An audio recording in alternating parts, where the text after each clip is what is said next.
Bagi seluruh yang datang dalam kajian ini ataupun semua dari program festival, kami mulai dengan memberikan satu hadis Nabi sallallahu alaihi wasallam yang tersambung riwayatnya pada sahabat mulia Abu Darda radhiyallahu taala anhu dari Nabi sallallahu alaihi wasallam beliau mengatakan, man salaka tariqa yaltamisu fihi ilma sahhalallahu lahu tariqan ilal jannah wa innal malaikata la tad'u ajnihataha ridan li talibil ilmi wa inna talibal ilmi yastaghfiru lahu man fis samawati wa man fil ardi hatta al hitan allati fil bihar wa innal ulama'a warathatul anbiya'i wa innal anbiya'a lam yurithu dirhaman wala dinaran walakinnahum warathul ilma fahadduhu bihadzin wafir.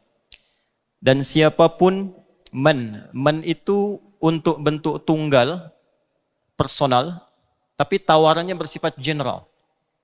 Jadi bila kita jumpai hadis Nabi dimulai dengan kata man, maka rasakanlah hadis itu ditujukan pada kita secara personal. Saya nama Adi baca hadis itu, maka seakan kita merasa Nabi itu, Rasul itu sedang bercakap dengan kita secara personal. Beliau menawarkan pada kita secara personal.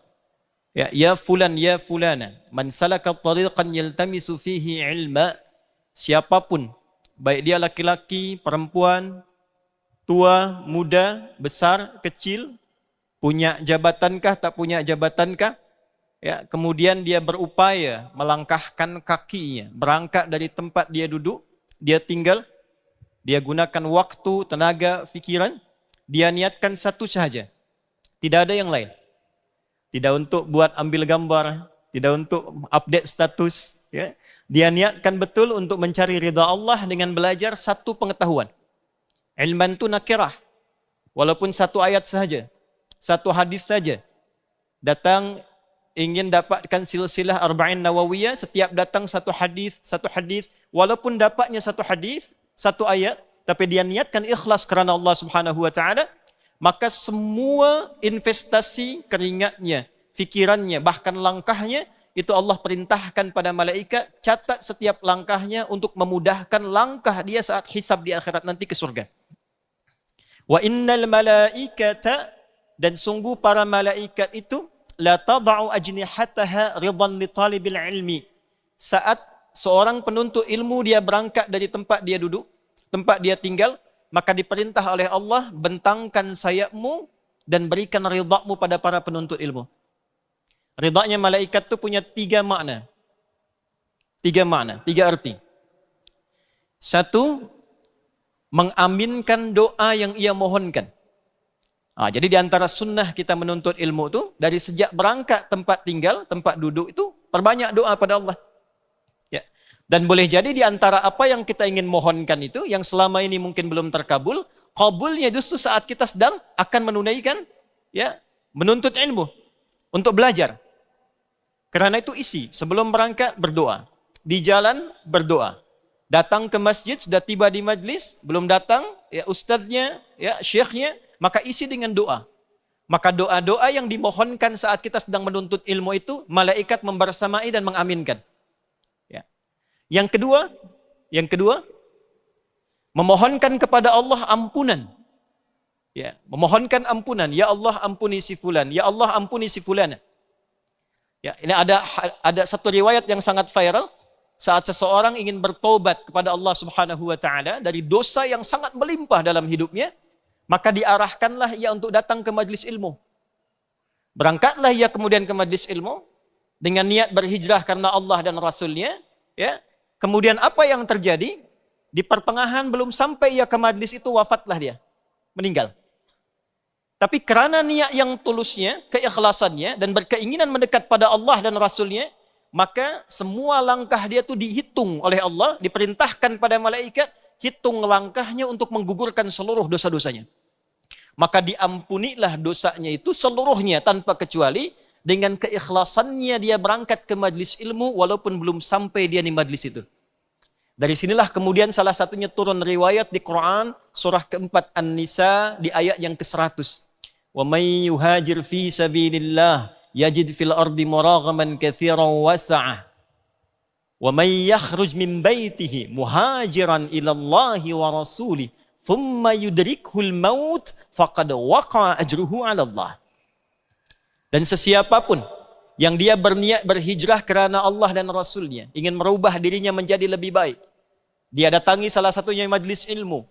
Bila dia belajar, pulang membawa perubahan, maka Allah jamin diberikan kelapangan dalam hatinya, terjadi perubahan baik dalam hidupnya, lebih dekat dengan Allah, ilmunya bertambah. Quran surah 58 ayat 11, yarfa'illahu alladhina amanu minkum walladhina utul ilma darajat. Jadi tanda-tanda majlis yang baik itu bukan sekedar datang lalu pulang begitu saja, tak. Ya, lihat dua hal saja. Dua hal. Satu iman, kedua ilmu. Kerana itu disebut majlis dari kata jalasa. Apa makna jalasa? Awalnya bukan duduk. Mula makna jalasa itu berpindah dari tempat yang rendah ke tempat tinggi. Sebaliknya kalau tempat tinggi ke rendah itu disebut dengan qa'ada namanya. Jadi kalau saya ni berdiri, lantas kemudian duduk dari posisi tinggi ke rendah, duduk seperti ini, itu disebut qa'ada namanya. Tempatnya disebut maq'ad. Orang yang aktif bekerja, kemudian tiba masa dia, orang Indonesia cakap pensiun, tak bekerja lagi, itu disebut taqa'ud. Ada orang tak bisa solat berdiri, lantas kemudian dia solat duduk, maka disebutnya qu'udan, bukan julusan. Ya, fa idza qadaytumus salata fadhkurullaha qiyaman wa qu'udan. Quran surah 4 ayat 103. Tapi kalau berpindah dari yang rendah ke tinggi, tuan-puan duduk nih di alas, di karpet, saya minta sila pindah ke kursi, tempat lebih tinggi. Itu disebut jalasa. Tempatnya disebut majlis. Kenapa tempat kita menuntut ilmu disebut dengan majlis? Ingin memberikan isyarat bahwa siapapun yang datang ke tempat menuntut ilmu itu mesti mengangkat derajat dia lebih tinggi dibandingkan saat dia sebelum masuk ke tempat itu. Jadi mesti ada bezanya masuk dan keluar tuh. Kerana itu ayat tentang tempatnya dijamakkan oleh Allah dari majlis menjadi majalis dan diberikan sifat iman di dalamnya. Quran surah ke-58 ayat 11 dimulai dengan ya ayyuhalladzina amanu. Ya disebutkan sebanyak 361 kali dalam Al-Quran. Harfun nida, linida'il qarib, wal mutawassit, wal ba'id. Terdapat 14 huruf memanggil nida dalam bahasa Arab. Di Quran yang digunakan hanya satu saja. Namanya ya. Disebutkan 361 kali. Dia berguna untuk memanggil semua jarak tanpa kecuali. Dekat, menengah, jauh. Ayyuha disebutkan sebanyak 150 kali. Ayyunya munada berfungsi menguatkan hukum. Haknya tanbih mengingatkan pentingnya hukum. Alladzina disebutkan 1080 kali dalam Al-Quran mencakup semua kalangan tanpa kecuali. Besar, kecil, tua, muda, dia punya jabatan, tak punya jabatan, dekat ataupun jauh. Seakan Allah yang berkata begini, hei semua pemilik iman tanpa kecuali. Baik engkau merasa dekat, menengah ataupun jauh. Jika engkau masih memiliki iman, tua, muda, lelaki, perempuan, buktikan keimananmu di antaranya dengan idza qila lakum tafassahu fil majalis. Jika disampaikan, diinformasikan, luaskan majlis-majlis. Jadi orang datang ke tempat menuntut ilmu itu dinilai oleh Al-Quran pula sebagai pembuktian imannya. Sebaliknya, mafhum mukhalafahnya, orang yang beriman tak akan pernah mendatangi tempat-tempat menuntut ilmu yang tidak mengangkat derajatnya lebih tinggi dari sebelum dia datang. Jadi kalau datang ke tempat menuntut ilmu yang isinya, mohon maaf, tidak meningkatkan derajat kita, justru lupa akan agama, banyak mengundang misal saja, misalnya tawa atau senda gurau yang berlebihan mematikan hati, nah itu disifati oleh Al-Quran sebagai tempat yang tidak diiringi dengan nilai iman. Apa tanda meningkat derajat itu? Dua. Ya, yarfa'illahu alladhina amanu minkum, satu iman. Cari majlis-majlis yang bisa mengangkat iman kita. Lebih dekat dengan Allah. Lebih cinta dengan Rasulullah. Ingin meningkatkan ibadah. Karena pasangan iman dalam Al-Quran itu amal soleh. Wal asr, Quran surah 103. Innal insana lafi khusr. Illa alladhina amanu wa amilus solihat. Jadi kalau datang ke majlis-majlis ilmu, salah satu sifatnya meningkat iman kita dan terdorong kita untuk meningkatkan amal soleh pada Allah Subhanahu wa taala. Kedua, walladzina utul ilma darajat. Dua, pengetahuan bertambah. Ilmu. Ya. Ada orang imannya kuat tanpa ilmu bisa bermasalah ibadahnya. Ya Ustaz, saya ni banyak berlaku maksiat dahulu, sekarang saya mau tobatlah. Ya, tak apa saya tingkatkan solat subuh, saya tambahlah jadi 3 rakaat. Tak boleh.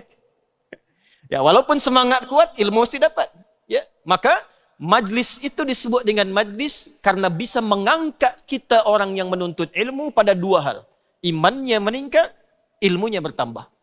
Karena itulah datang dengan pulang, itu mesti berbeza. Dalam hal inilah kemudian kita memulai untuk belajar tentang sirahnya Al-Imam An-Nawawi. Pertanyaan besarnya, mengapa Al-Imam An-Nawawi? Yang kedua, apa yang kita bisa dapat dari Al-Imam An-Nawawi? Dan yang ketiga, bagaimana kita bisa membuat satu sosok di masa kini yang setidaknya mendekati kemampuan dan kemuliaan Al-Imam An-Nawawi. Ya, kami kira 3 itu yang bisa kita siapkan ya, sesuai dengan waktu yang diberikan. Mudah-mudahan Allah berkahi pertemuan ini.